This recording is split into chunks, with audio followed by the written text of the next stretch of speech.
Welcome to the Hound Talk podcast. We're here to talk everything hounds, specifically when it comes to big game. Mountain lions, bears, and bobcats. Along with the game we pursue, we're going to talk about the dogs we run and the families behind them. Enjoy some good conversation between houndsmen as we dive into what makes us live this life we live and how it all started. I'm your host, Dustin Clark. This podcast is sponsored by Cold Strike, a houndsman-owned business that was built by a family for families. Now let's get into it. What's going on, guys? Dustin here with the Hound Talk podcast, and this week I've got Bryan from New Mexico with me. How you doing, Bryan? I'm doing really good. Doing really good. And yourself? Doing well. I can't complain. It's a pretty good day here in Arizona. It's still a little warm in Arizona, but it's starting to cool off a little. Yeah. Before we get too deep into it, why don't you kind of tell us a little bit about yourself, where you're from, and what you hunt? So my name is Bryan Panzy. I hunt and guide here in New Mexico on the Jicarilla Reservation. And I have been a hunting guide for almost 15 years now. Uh, been running hounds for about 7. And since a kid, I've always wanted dogs and got my hands on a few and trained them myself. Really fortunate to hunt where I do hunt and where I'm from. Mm-hmm. Just a little bit. I have 3 brothers, all guide as well, and our father, Larson Pan. Okay. But that's just a little bit about me. Awesome. So when you're hunting and guiding, for the most part, are you staying all on the Jicarilla Res, or are you going on to national forest as well? All on the reservation. All on the reservation. Yep. And that takes up pretty much all of my hunting. Don't have much time to do other hunting other than on the reservation, which is a little bit of a bummer, but I can't complain. That's awesome. So with that, and definitely more towards the hounds. I know you guide mountain lions, bears. You also do deer and elk and stuff as well. But with the hounds, how does it? Because out on like national forest, we deal with a lot of competition from other houndsmen. Do you see that on the res where you're at? So there are, I believe, 4 other houndsmen on the reservation, which the reservation is big enough. You don't have too much, I guess, competition per se, but we all do compete against each other and try to get to all the hot spots first. But other than that, it's not too bad. Mm-hmm. A lot of like the state units that border the reservation, you see trucks, convoys of trucks and hounds.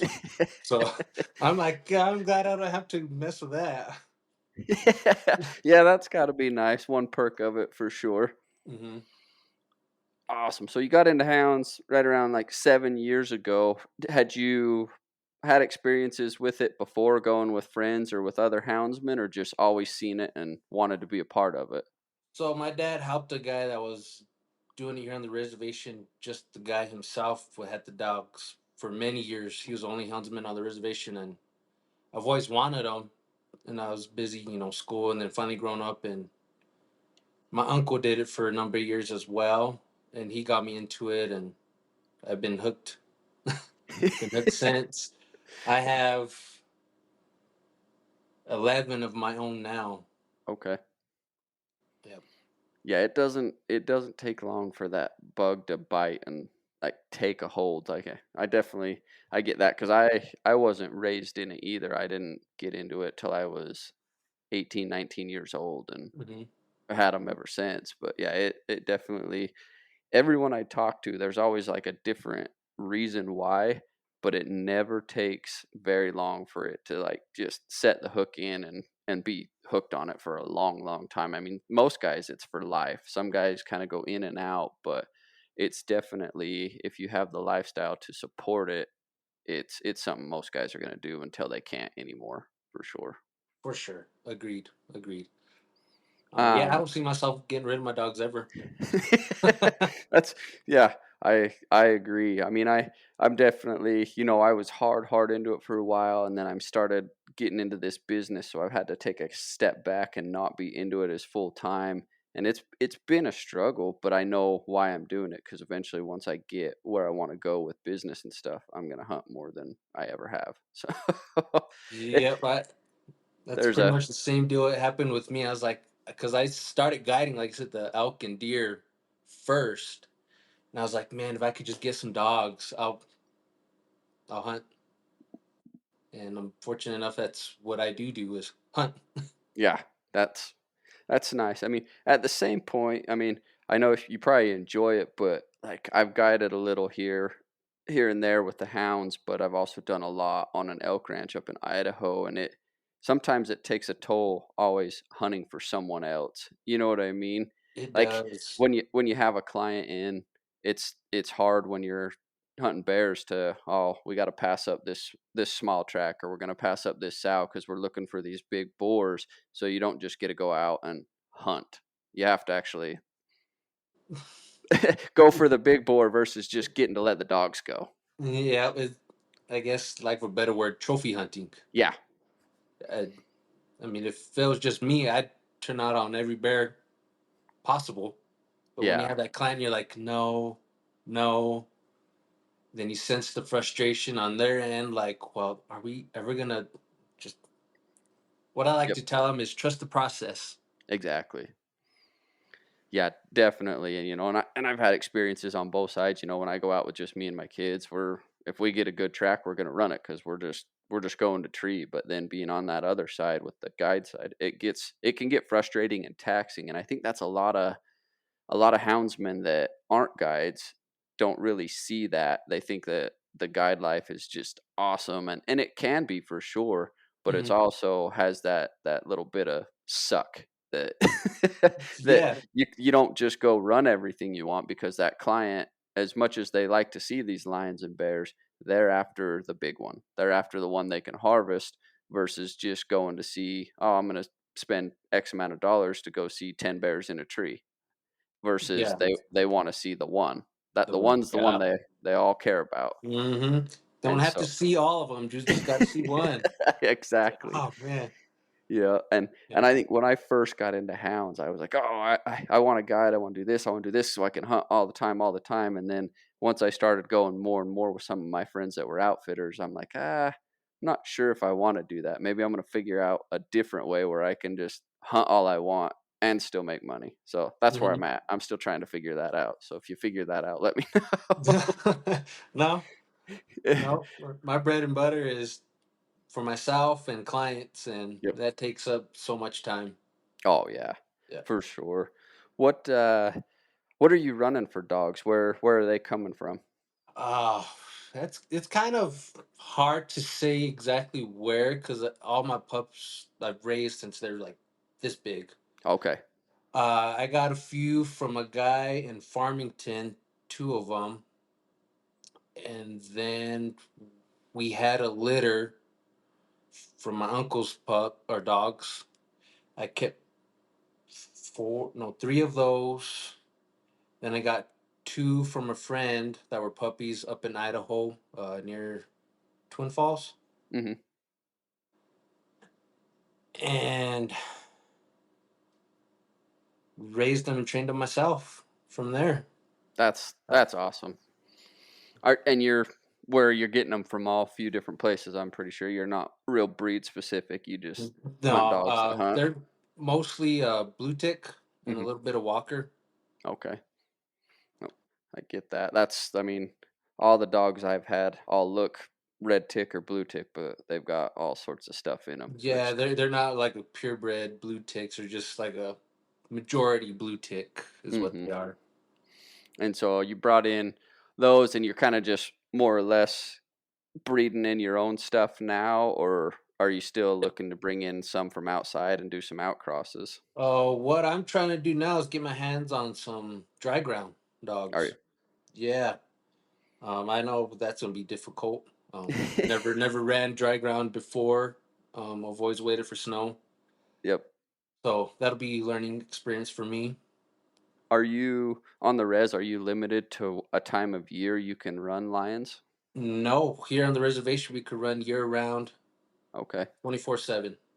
Yeah, so that would be that'd be that's definitely worth your time, I think, where you're not restricted by a timeline to get in and really start pushing and working on those dirt tracks. That's a lot of fun.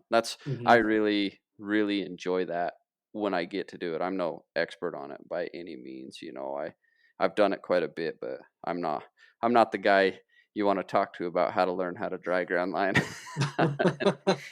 I've had some great mentors that are really, really good into it and have done it their whole lives, and I've learned a lot from them for sure. But it's, I mean, a lot of it's just putting in the time. You never know if you have the dogs for it till you Hmm. try it. You can bring in that dry ground blood, and you might get a great pup that really excels at it. But I think most people don't know if their dogs will do it because they've never just went out and tried it. Hmm. And it gets harder to judge the tracks in the dirt versus the snow for sure. Snow, For you can sure. age them pretty easy.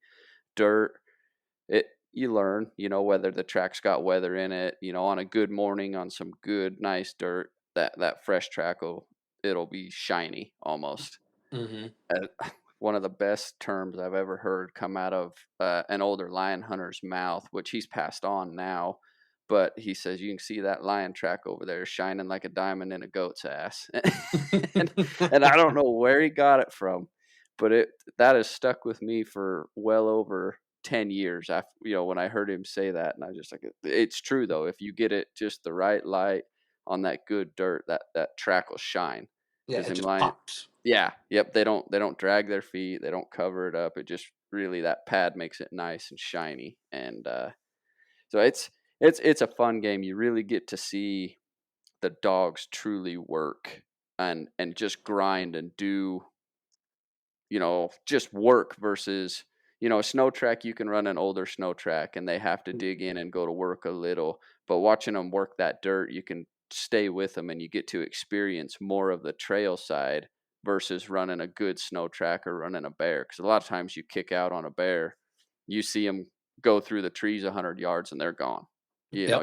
You might get lucky to get up on a ridge and watch them go through the canyon, or lucky enough to watch them work that bear if it's out in the open. Same with the snow lion, but with these, running dirt, it's a whole different ball game for sure. A lot of times, like when I'm doing it by myself, I'm hiking with the dogs, staying with them until they heat it up and get going enough to where I can't keep up with them. Hmm. And that's when they're moving good, or they'll get ahead of me a ways and they'll make a lose. And by the time I catch up, they've either started to figure out the lose or I help them figure out the lose and go Hmm. from there. And so it's definitely one of the most rewarding side of hounds that I've ever experienced for me.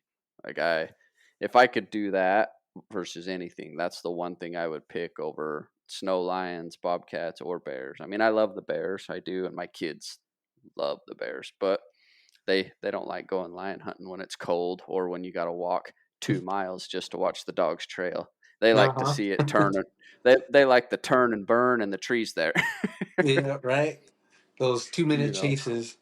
Oh yeah, It's, or yeah. they like to sit in the truck and watch the GPS, and then, oh, we only have to hike 500 yards this time. It's not too bad, Dad.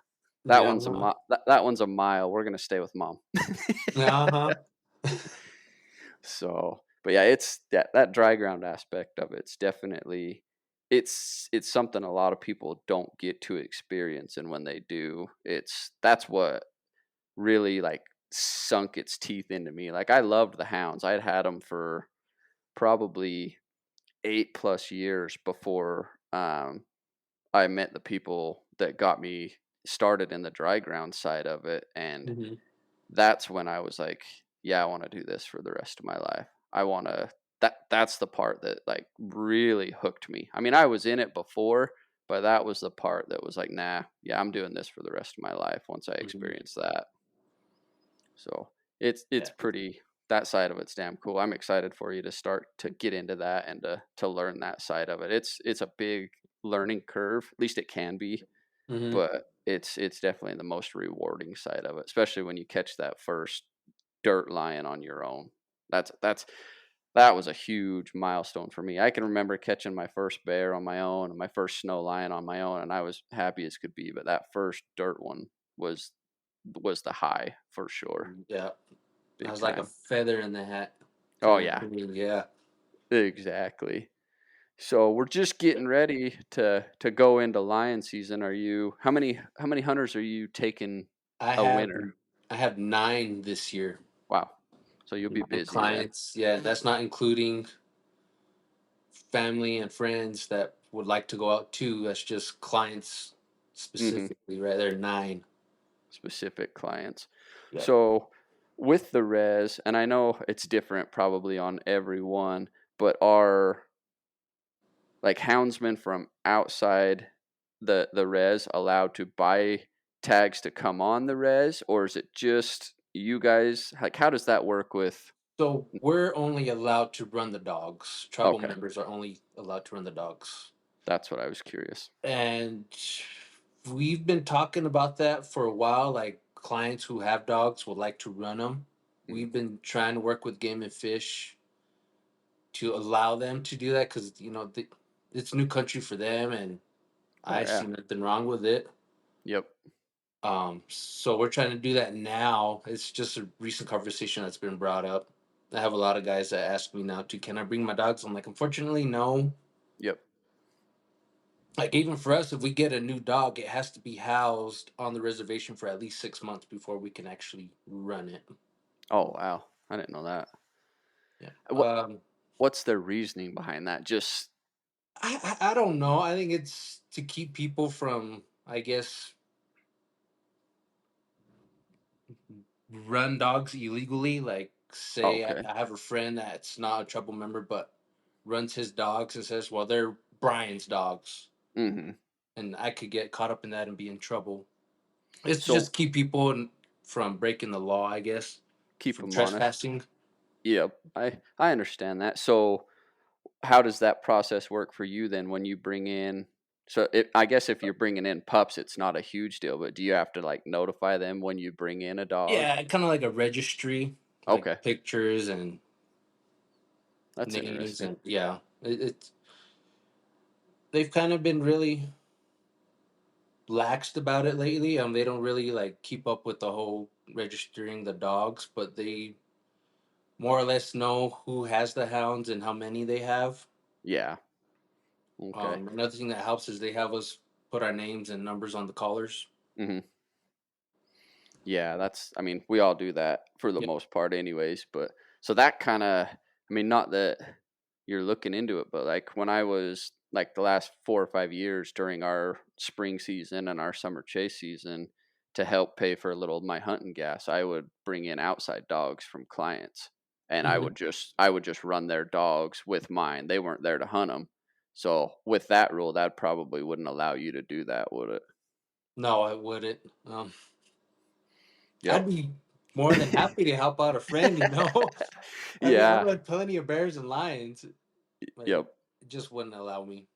No, I get that. Yeah. I was just curious. That's one rule that I hadn't quite heard of, you know, Hmm. not that I've talked with every reservation, but it just that's a new one that I hadn't heard of at all, so it's interesting. Hmm. Um with and so are you guys regulated on anything as far as dog numbers while you're hunting like some of these other states are, or you can just put as many dogs out as you feel necessary? You can. I don't think I've ran more than 10. I think I usually take about 6, Mm, but there's few of the other guys that run that would dump like 20 of them. yeah. Yeah, I didn't know if you were regulated because I like Utah, you're regulated now, even in your spring and summer seasons. They're different numbers for different seasons, but you can only run so many on a lion or a bear now. Hmm. So Yeah. whereas like back east, some of those guys, it don't matter. You'll see 30 dogs on some of them big walking bears, and the bear just doesn't care. But Hmm. It don't matter how many dogs. If a bear's not gonna climb, it's not gonna climb. yeah, yeah, I agree. I always like those bears though. They're always nonchalant, just like that. Yeah, yeah, they don't care. Just that big Yeah. old waddle as they walk down the canyon, just more annoyed with the dogs than they are worried about them for sure. When they just sit there and kind of look at them like, "Are you done?" Yeah. That's That's always fun to watch them. Oh yeah. Um, do you run many bobcats up there as well? I've tried, but they're tricky. I've only Yeah. caught one. I've only caught one, and that was a big Tom. Hmm. That's on my Instagram. But that was the only one I ever chased that was successful. Yeah. But man, we have plenty of bobcats, though. I like to catch another one. Hmm. But They're fun. they're tricky. They'll trick them dogs.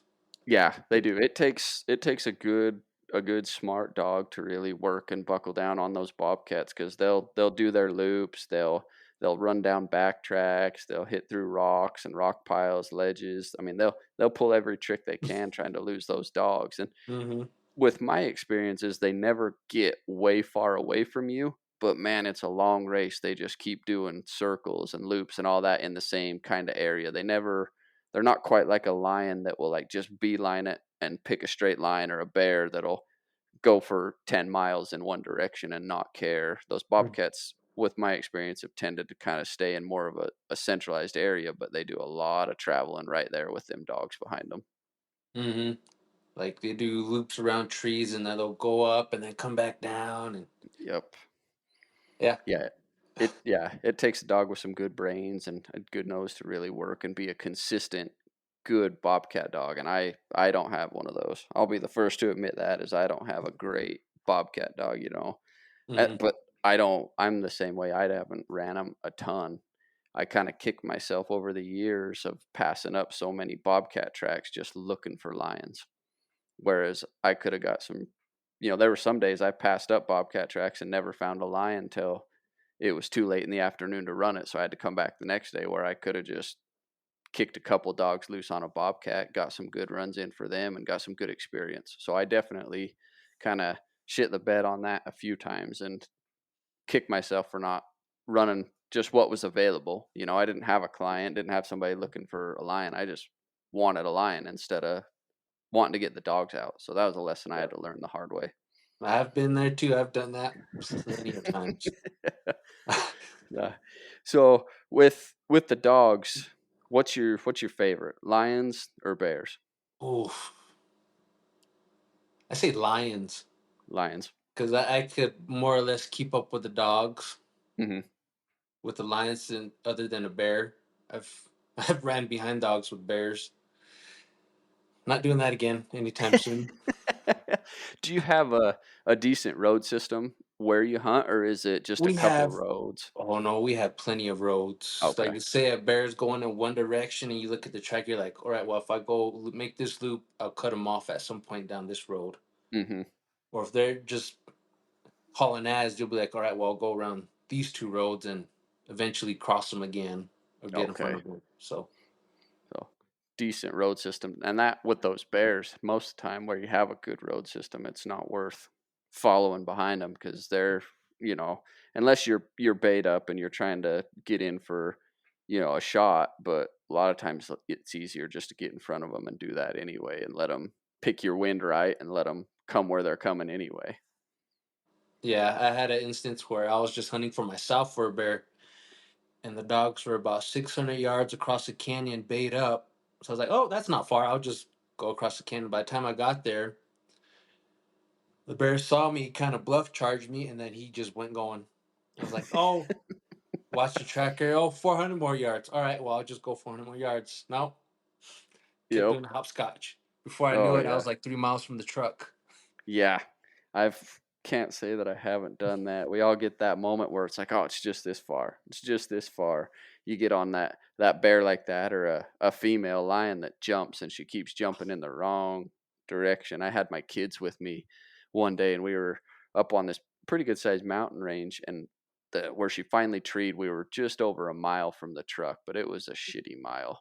And so I finally got there, and I saw her and she bailed. She went down the canyon farther, another 300 yards. Then I got to there and she bailed again. Went down another 400 yards, and we just kept going. And finally, I looked at the GPS after she finally stayed, and I looked at my kids, and I'm like, yeah, that's not happening. We're just going to have to walk out the bottom. I'm going to call your mom. She's going to come around. She's going to have to pick us up and take us back because there's no way you're making it back up that way. Yeah. You just don't. you don't realize it in the moment, and then you finally get to where they stay put, and you're like, son of a bitch.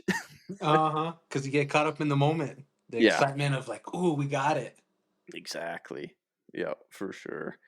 Um, so when you're out hunting lions, I mean, you're out looking for tracks and stuff like that, but how are you starting these tracks? Everybody kind of does it a little different. Some guys will start one dog, some guys just dump the box, let them find them. Some guys will walk them up the road. What's your process? So what I do is I let the dogs get the excitement out first. I let them blow up in the box and kind of shake it a little, and then I pull out two and put them on the track. And once they start balling, I let the rest of the box go right after Okay. that. Okay. Yeah, just get let two kind of get it started and lined out, and then just pour it to it. Yeah, because it keeps them from getting out and just getting excited and like, oh, we're out. It's Yep. like get out, and then oh, it's time to work. Yep. Are you doing, and you're probably doing that with bears, right? Oh no, I just dumped the box. With bears, you just pile I it. just dumped the box of bears. Gotta love it. Oh, that's my kids. That's their favorite part. My boy that goes with me, he's 10. He's like, Mhm. as soon as I start that strike dog off the top, I'll kick him off, let him hit it, and as soon as he starts it, I look back, and he's already on the tailgate waiting. He's he's just sitting there Uh-huh. like, now, Dad, and he'll fling both doors, and he sits in the middle while these dogs just file past him. One of these days, he's gonna get knocked off the tailgate. I believe it.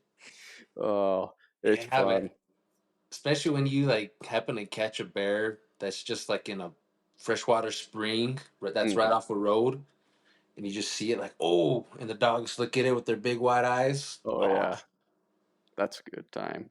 hmm So how are your? It's probably definitely a little different than like public land, but how are your populations as far as lions and bears going on the there's too much, too much? too many of either one. Are Um, you limited on the tags for clients? yes, Okay. so we issue 20 tags every year. I think last time I checked with the biologist, there was 14 out of the 20 that were killed last year that were clients. Okay. So really good success rate out of all my years of guiding for the lions. I've only had two go home empty-handed. Okay. That's not bad numbers at all. I mean, Yeah. that's well over 95% easy. So, Mhm. yeah, that's great. Most guides can't. I shouldn't say most, but a lot can't say that just with the numbers and competition and things like that. So that's nice Yeah. to have that for sure. Um, so back to the lions, especially, are you when you're just out hunting for yourself, just having fun without clients? Are you trying to like push these dogs to work some of these colder tracks, or are you just out looking for the fresh one to get pups learning? Or are you doing both? I If I could find one that's older, like 2, 3 days old, I like to work those tracks with the dogs, Yeah, yeah. especially the pups, Yeah. because they learn. What I've learned is they don't rely on the nose; they learn what the track looks like. Hmm. So they're not just relying on the nose. Yep. They'll sight trail it a little Yep. ways before. Then once they can get to where they can use more of the nose versus the um, eyes, Mhm. definitely. Yeah, for sure. That's Yeah. one thing that like with snow is can be beneficial is that sight trailing if they know that track and know what it looks like. It definitely gets a little tougher in the dirt because sometimes a lot of times and even with bears, but like they can't see the track. They're relying solely off that nose. When they're covering country Hmm. through the pine needles, through the sagebrush. If it's not good dirt, they're not seeing tracks. So they've Yeah. definitely got to use and work that nose, especially on that dry ground side of it for sure. Hmm. Um, so are you all done with elk and deer hunts this year, or you still got a few more before you kick it We, into st- lions? I still have a few more bull hunts, and then as soon as the snow hits, I'm lions. Going full time lions. Hmm. Um, with your clients, are you just they got set dates they come in, or are you waiting on good weather, I or have a few that have set dates, like more in January, and then I have guys that are just waiting for good weather. just waiting for good weather that can come on a call. That Hmm. that makes it nice when clients have that flexibility versus just that set day because you can have great good weather, a good snowstorm the week before, and then a warm front comes in, warms up to 50 degrees, all your snow melts, and then it freezes again, and everything's rock ass hard. Hmm.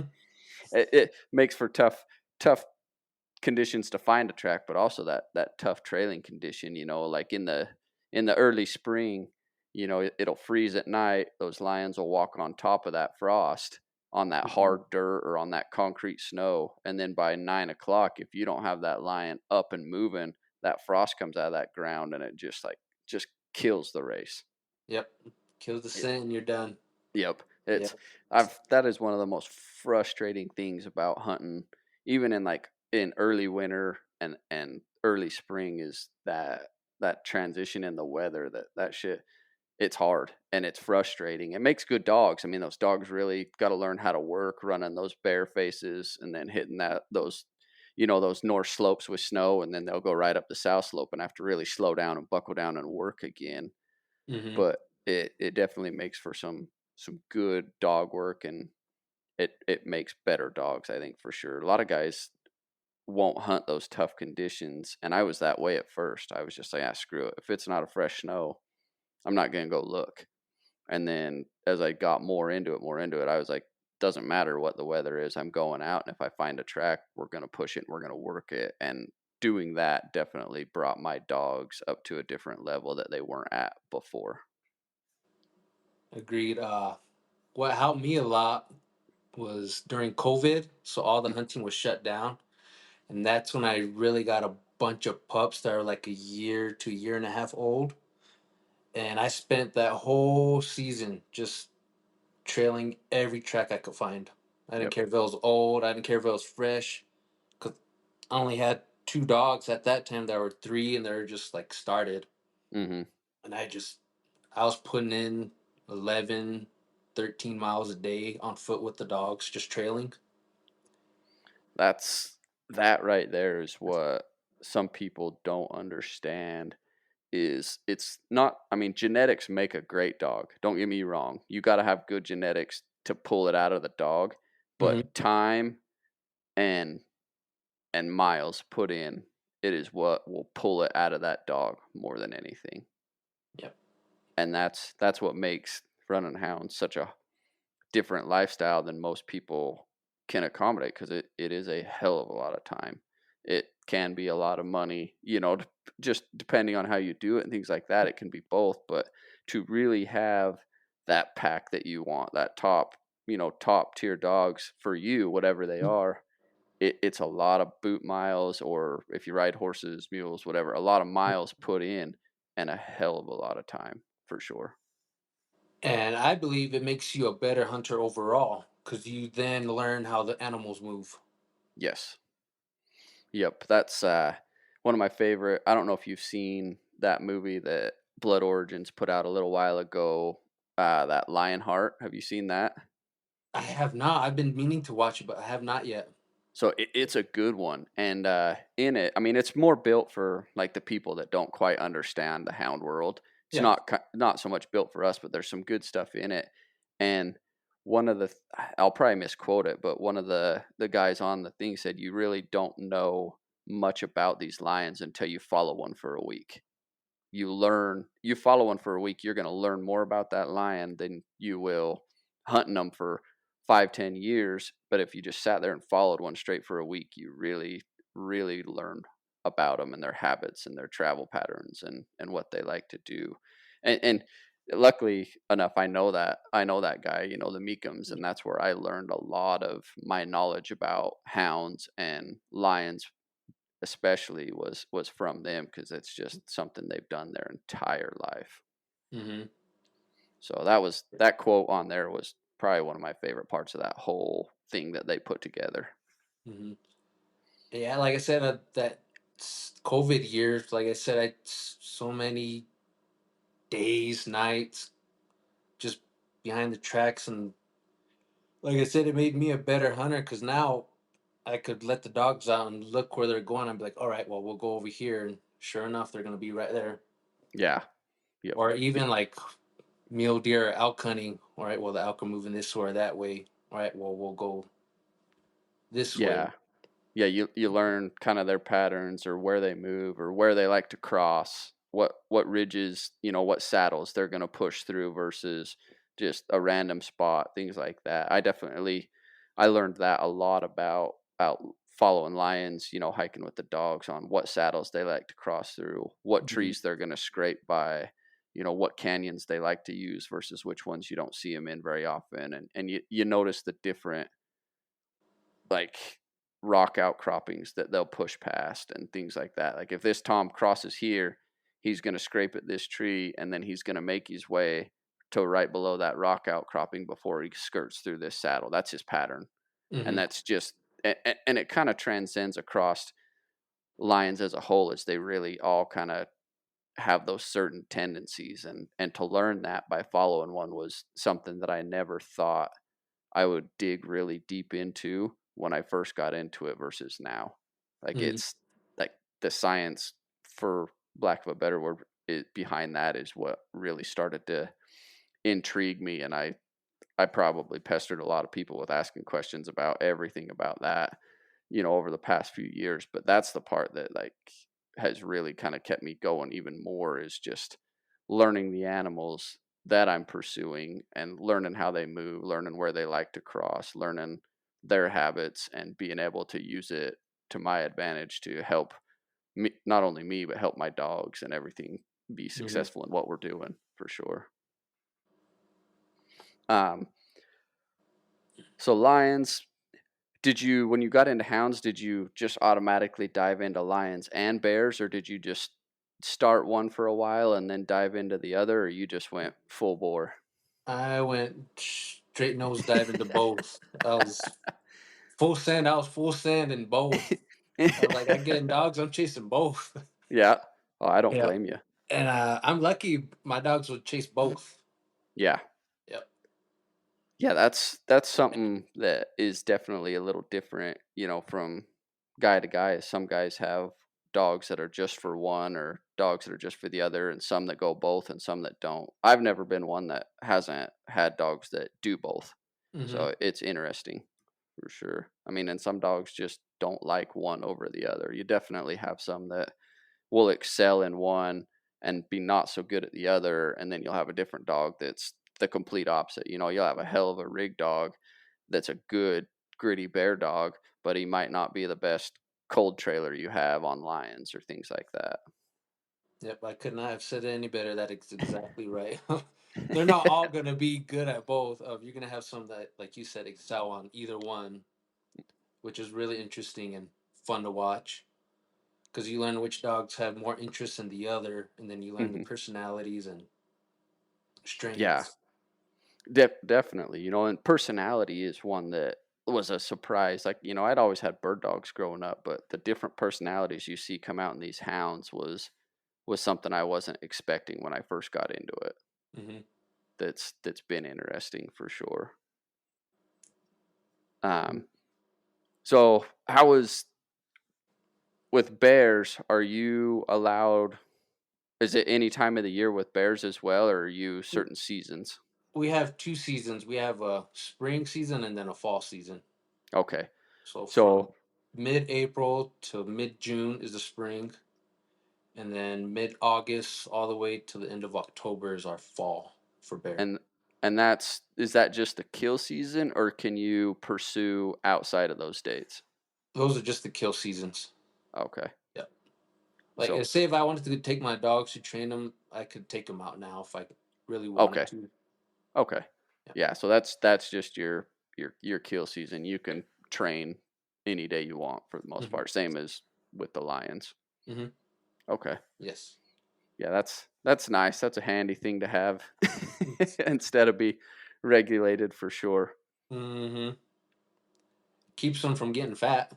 Yeah, that is true when you can, and that's one thing when I first got into it is I used to coon hunt a lot just cuz I wanted to keep the dogs in shape, but I wanted to hunt them versus just road them.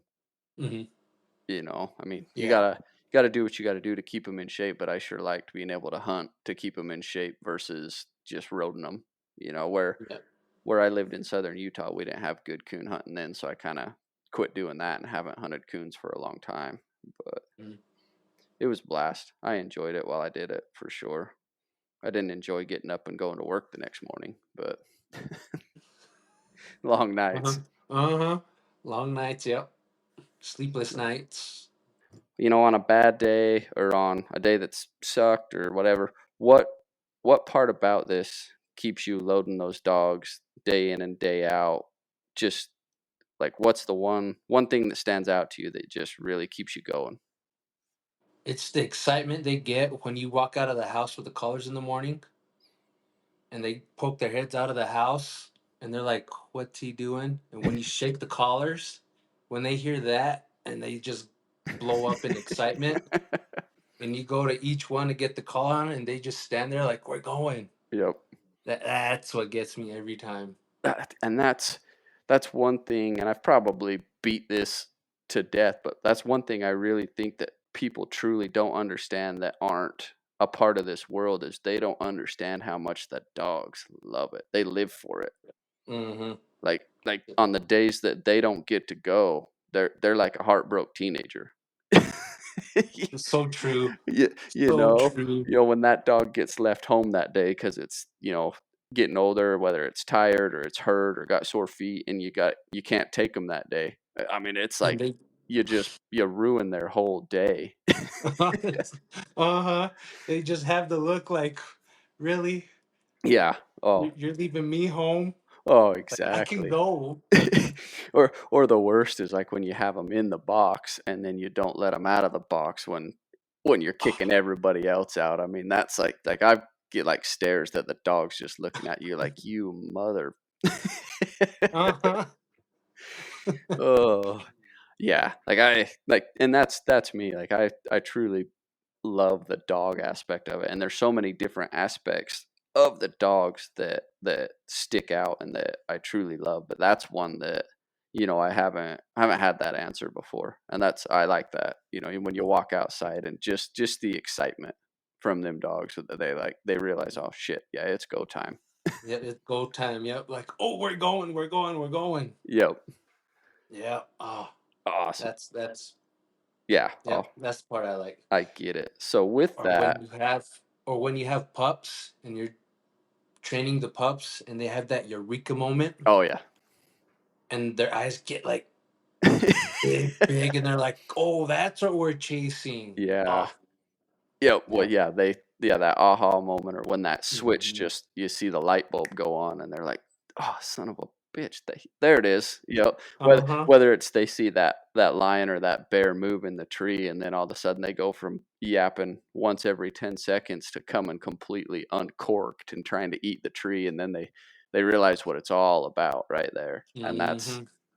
that's one of my favorite things is to watch a young dog really just all of a sudden realize that's what Put we're all the pieces yeah, together, yeah. yeah, that's what we're here for Mhm. sure. Yeah, I that is probably one of the things I truly enjoy the most. So with that, what's what's the least favorite part about it?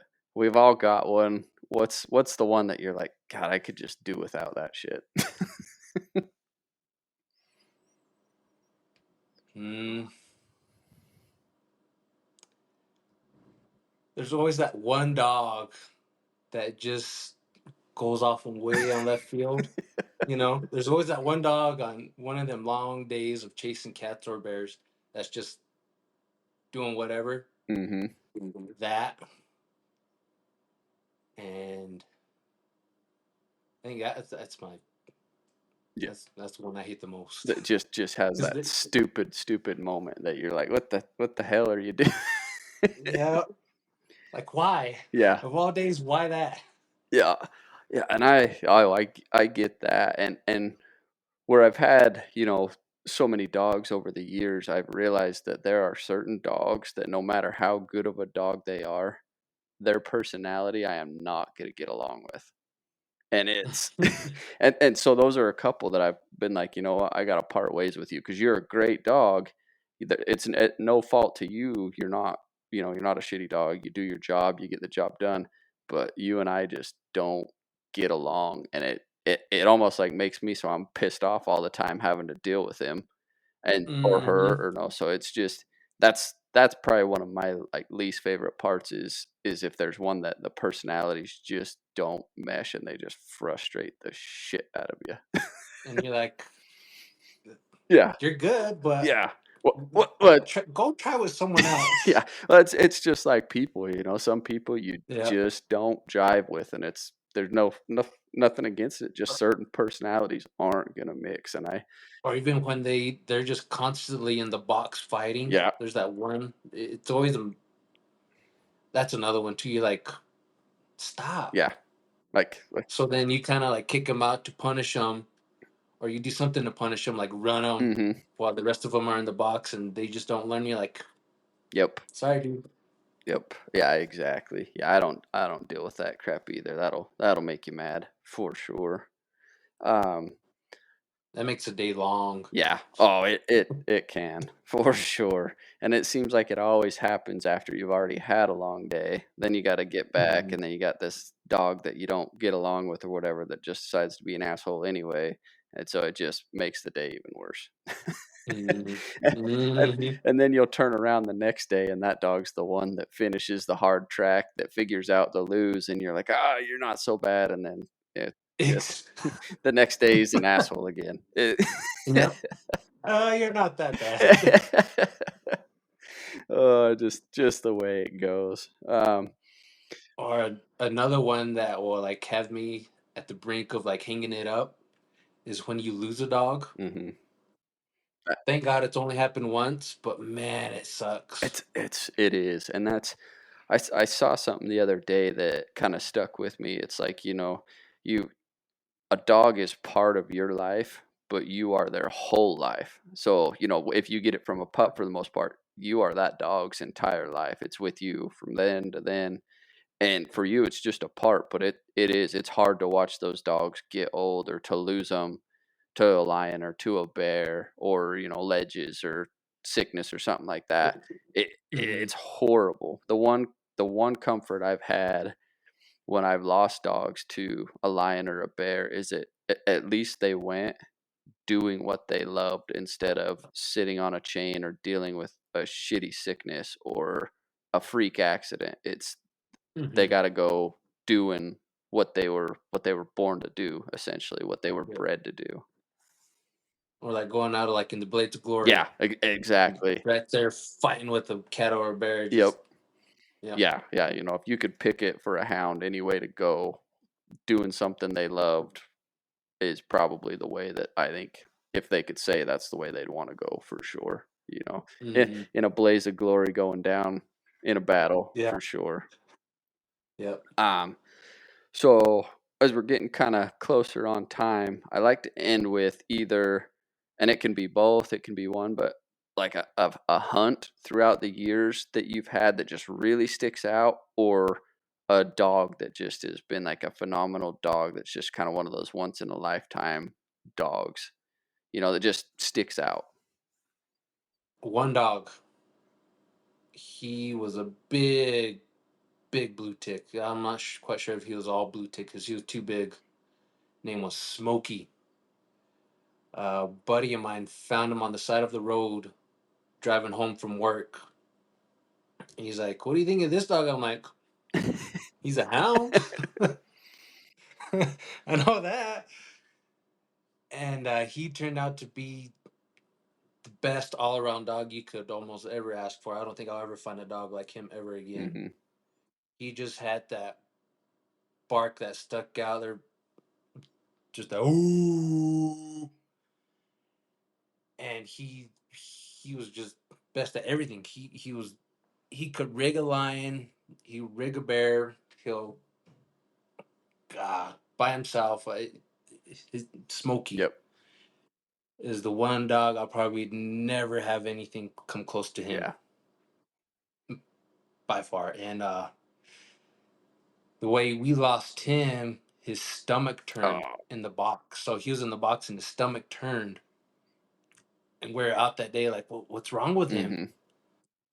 And we just cut the hunt short that day. We zoomed to Farmington and took him to the vet and found out his stomach turned. And we're like, Yeah.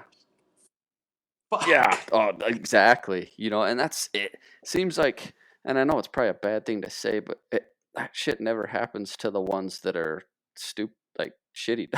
Yeah.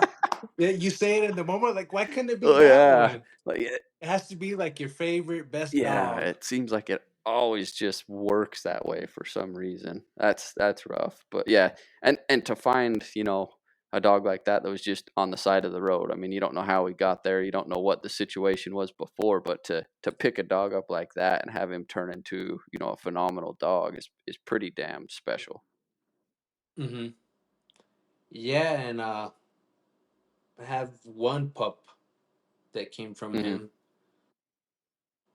but he's nothing close compared to Yeah. him, though. I mean, that dog is like once in a lifetime, true diamond in the rough kind of Yeah, thing. he's going to be the one you compare every dog to as it comes up through the ranks. To, oh yeah, that's a nice dog, but he doesn't quite add up here. Doesn't quite add up here. Yeah, we've all, if you've been in it long enough, you've had that dog that you compare them to. That you're like, oh, Hmm. this dog's a great dog. Cold trails really well. Cold trail trees decent, but doesn't quite have the total package like this one did. Doesn't rig as good as this one. They always, yeah, everybody has that one dog that they compare everything to until, if it happens, another one comes along that surpasses it. And we always hope for Hmm. that. You want those once in a lifetime dogs to come along 10 times. you Yep, know, exactly. whether it'll happen or not, you never know. But yeah. Yep, you never know. And he just had that bark that just carried. You could hear him from miles away. And when he treed, you just knew Yeah. it. It went from just that sharp bark to just the oh, It- it- and he just blew everyone out of the water. All the other dogs could be going off, and you just hear him. You're like, "Yep, Yeah. that's it. Chase is Chase is done." done. We know it's over. Awesome. Yeah. Yeah. Hmm. That's them big ball mouthed, older style hounds like that are definitely not a thing you see as much anymore. Guys used to really breed for that, and I think some still might, but it's definitely not as common as it used to be for sure. But Yeah, it's not that long ball. It's always the sharp boof boof yep, boof. yeah, yeah, those big, long, drawn out balls, especially when they're loud, you can just hear that booming through a canyon. It's like, all right, Sends chills down your spine. exactly. Yeah, if it doesn't send chills down your spine, you need to find a new hobby. Exactly. Awesome. Well, I'm glad you hopped on with me. I know it, man. I was kind of a pain to deal with. I had stuff going on, so we've been in the works for this for Oh, a couple weeks. But dude, I'm really glad you hopped on, and I'm grateful for it. I had a good time. same here, and I'm glad you invited me. I'm glad we had to talk. I'm glad I met Yeah. you. I'm sure it'll be a friendship from here on out, and learn from you, learn from me, and probably down the road run dogs Oh, together. I'd love it. You're welcome anytime Yeah. for sure. So thanks for hopping on with me, Brian. Yes. Thank you. Thanks for joining us on another episode of the Hound Talk podcast with the Cold Strike crew. If you like what we're doing, like, subscribe, give us a review. It means a lot to us. Thank you for your support. Now go load them dogs and take the kid hunting.